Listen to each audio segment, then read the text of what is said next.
Avant de parler de ce à quoi ressemble la vraie repentance, vous vous souvenez de Judas?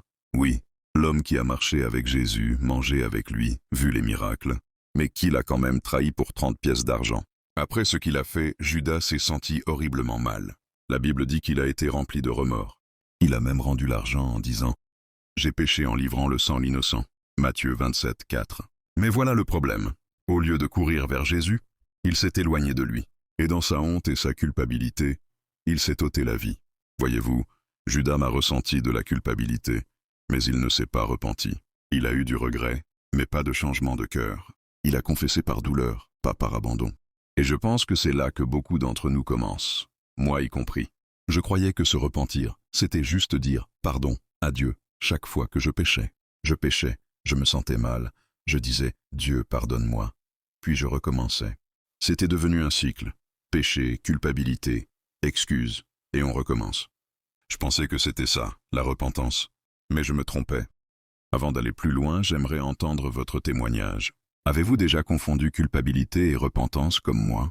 Laissez un commentaire ci-dessous. J'aimerais connaître votre histoire. Et si ce message touche votre cœur, n'oubliez pas de liker la vidéo et de vous abonner pour plus de contenu qui vous aide à grandir dans votre marche avec Dieu. Votre soutien aide à diffuser la parole et peut transformer la vie de quelqu'un d'autre aussi. Voici une vérité que tout le monde ne veut pas entendre.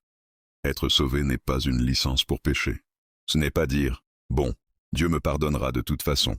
Ce n'est pas ça la grâce, c'est abuser de la grâce.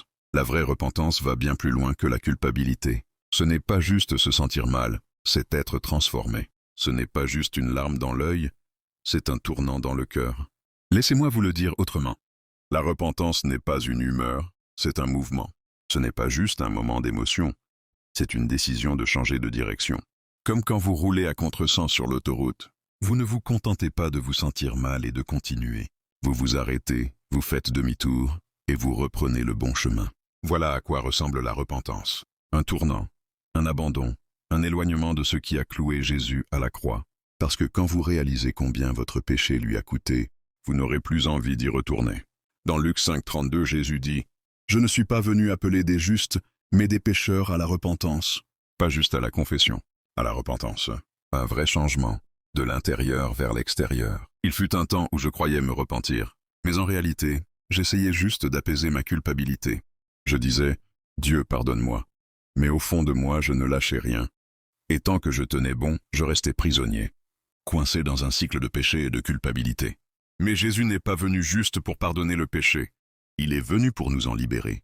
Pas pour mettre un pansement, mais pour briser les chaînes. Oui, il se peut que tu tombes encore. Mais tomber ne signifie pas que c'est fini. Le diable t'appelle par ton péché. Dieu t'appelle par ton nom. Proverbe 24, 16 dit « Le juste tombe 7 fois, et il se relève. » Alors ne reste pas à terre. Repens-toi à nouveau. Cours vers Jésus, parce que la vraie repentance n'apporte pas seulement le pardon. Elle apporte la liberté. Si ce message t'a parlé, clique sur le bouton « J'aime ». Ça me montre que ce contenu t'aide, et ça aide d'autres personnes à le découvrir aussi.